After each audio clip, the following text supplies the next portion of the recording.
Perder minha esposa em novembro de 2022 foi como ter meu coração arrancado do peito.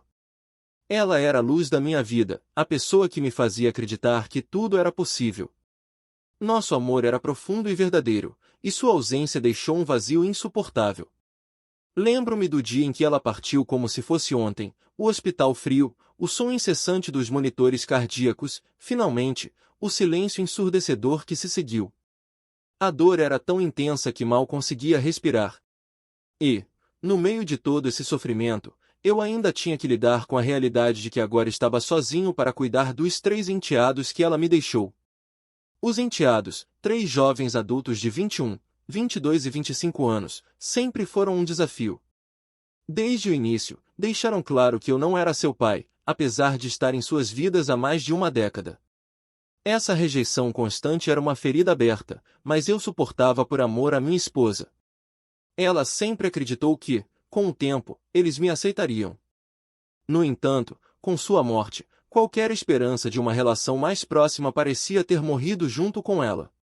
O pai biológico deles, que se aposentou nas Filipinas, nunca foi uma presença constante, deixando-me com a responsabilidade de ser a figura paterna que eles tanto desprezavam. A realidade de nossa cidade, com seu alto custo de vida, tornava tudo ainda mais complicado.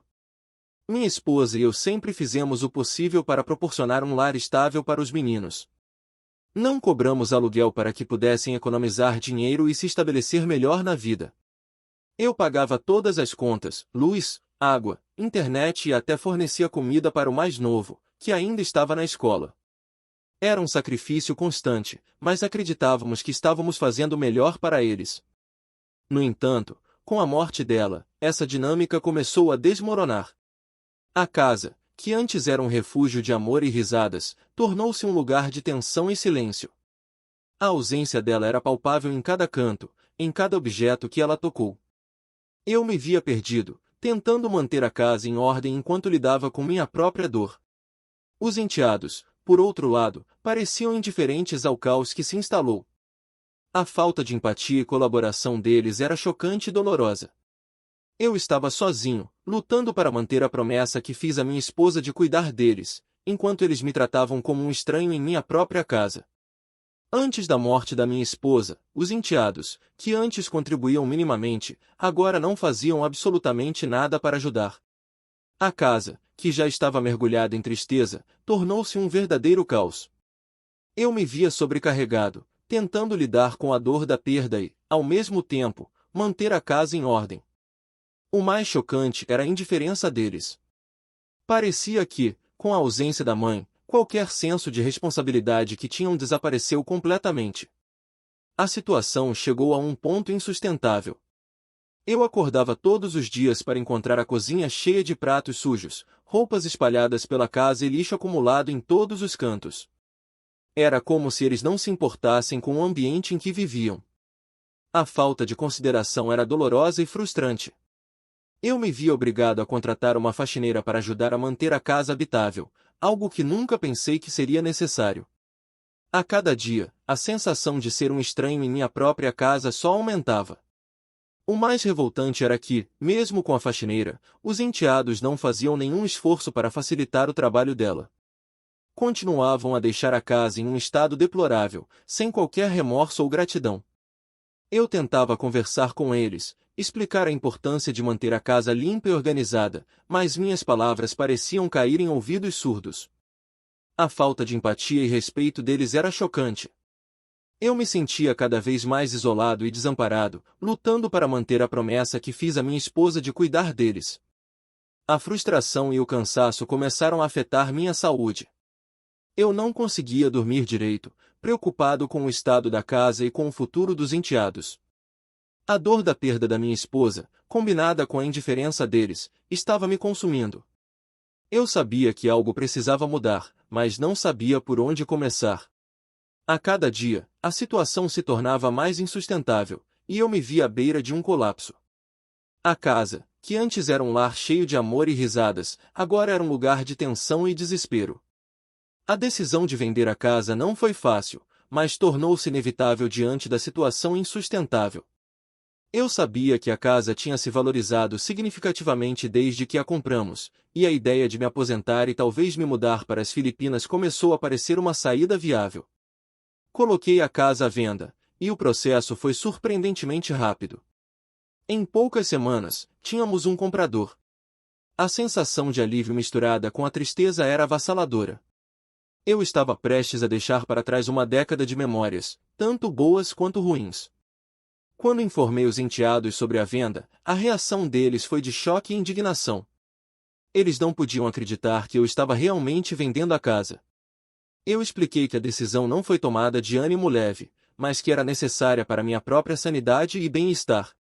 Dei a cada um deles $10.000, esperando que isso os ajudasse a se estabelecer em outro lugar. No entanto, a raiva deles era palpável. Eles me acusaram de traí-los, de destruir o único lar que conheciam. A dor em seus olhos era evidente, mas eu sabia que não havia outra opção.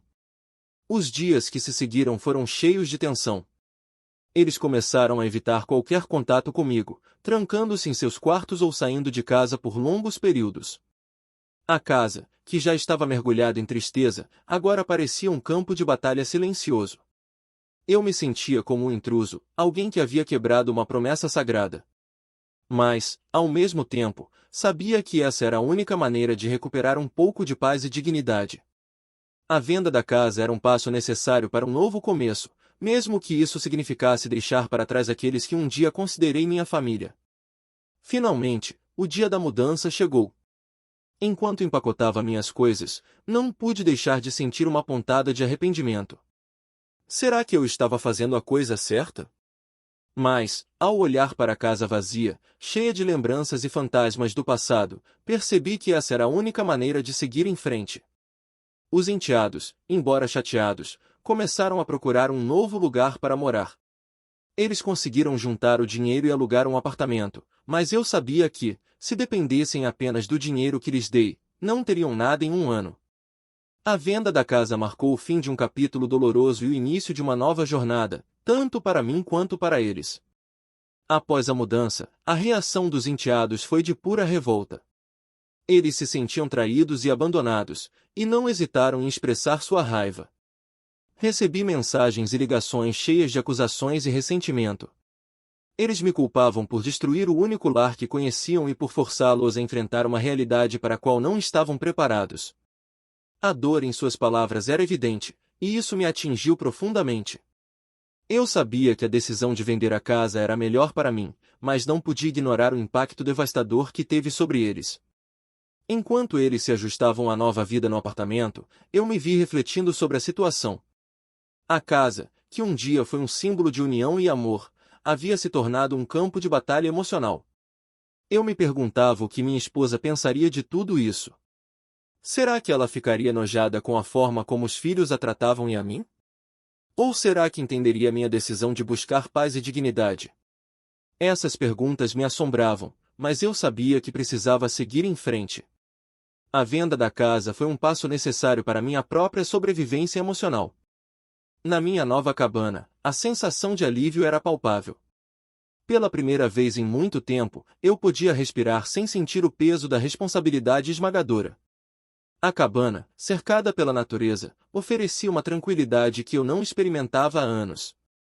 No entanto, a paz era frequentemente interrompida por pensamentos sobre os enteados.